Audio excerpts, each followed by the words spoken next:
नमस्कार, आप देख रहे हैं LNB news, live news of Bihar.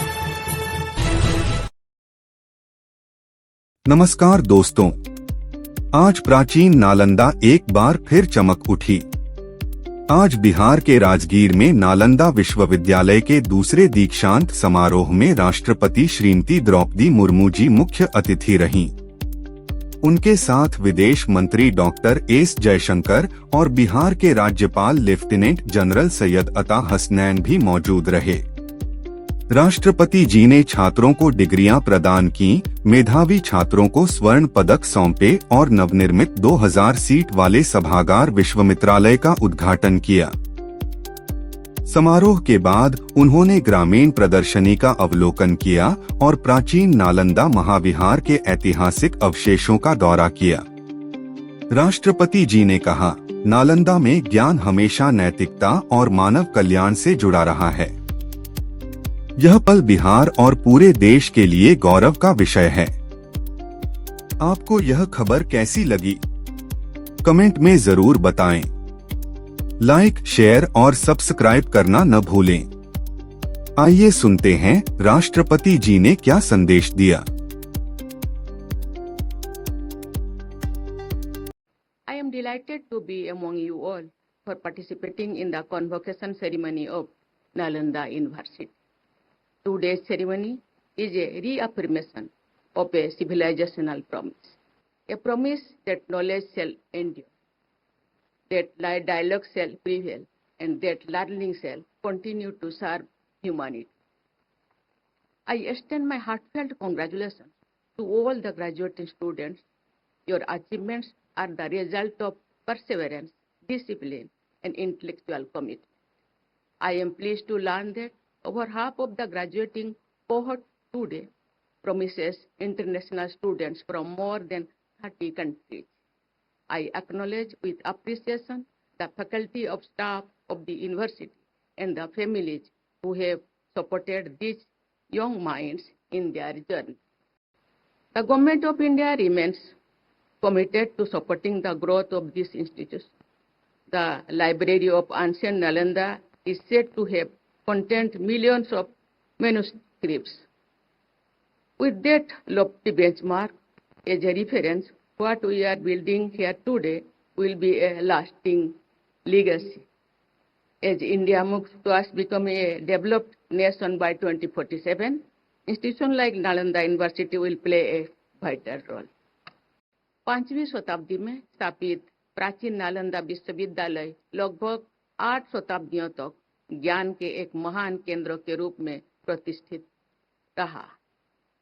Nalanda का पतन केवल भारत के लिए नहीं, बल्कि संपूर्ण विश्व के लिए एक बहुत बड़ी क्षति थी। फिर भी नालंदा की अवधारणा जीवंत रही।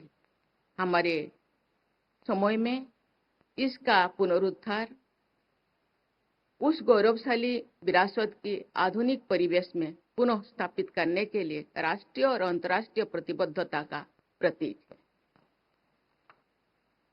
ये पुनरुत्थान दूरदर्शी नेतृत्व, सतत संस्थागत प्रयासों और सहयोगी देशों के समन्वय से संभव हो पाया है। ये इस बात का उदाहरण है कि साझा मूल्यों के आलोक में विभिन्न राष्ट्र उच्च लक्ष्य हासिल कर सकते हैं। ये देखकर प्रसन्नता होती है कि आज का नालंदा विश्वविद्यालय भी अंतर्राष्ट्रीय विद्यार्थियों को आकर्षित कर रहा है। ये नालंदा विश्वविद्यालय के एक प्रतिष्ठित ज्ञान एवं शिक्षा केंद्र के रूप में पुनः उभरने का शुभ संकेत।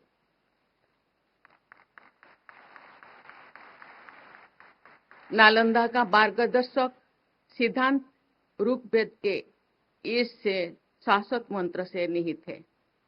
आनो भद्राः प्रतव यन्तु विश्वतो, अर्थात सभी दिशाओं से हमारे पास शुभ एवं श्रेष्ठ विचार आए। सभी स्रोतों से अच्छे विचार ग्रहण करना केवल एक आदर्श नहीं था, बल्कि एक जीवन परंपरा थी। नालंदा ने विविध विचारधाराओं के स्वागत किया और वाद विवाद संवाद को प्रोत्साहित किया। जहां ज्ञान को कभी भी अलग करने नहीं देखा गया। इसी नैतिकता समाज और मानवता के व्यापक कल्याण से जोड़ा गया। ये आदर्श आज भी अत्यंत प्रासंगिक है।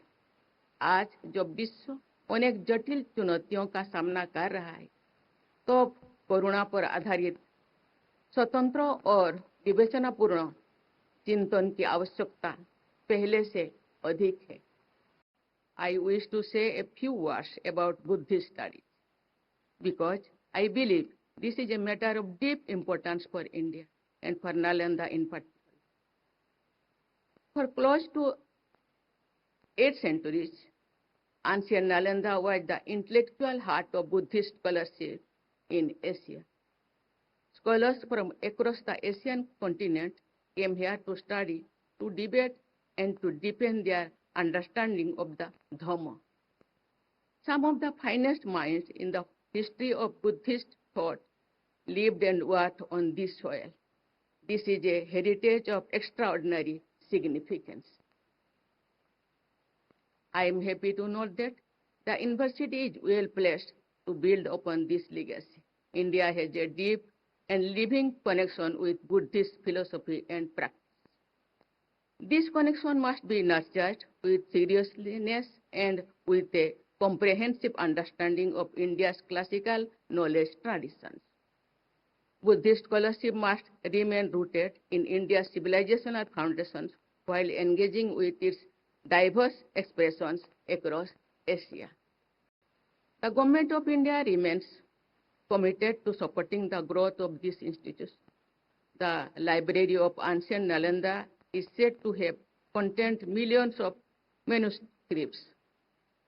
With that lofty benchmark as a reference, what we are building here today will be a lasting legacy.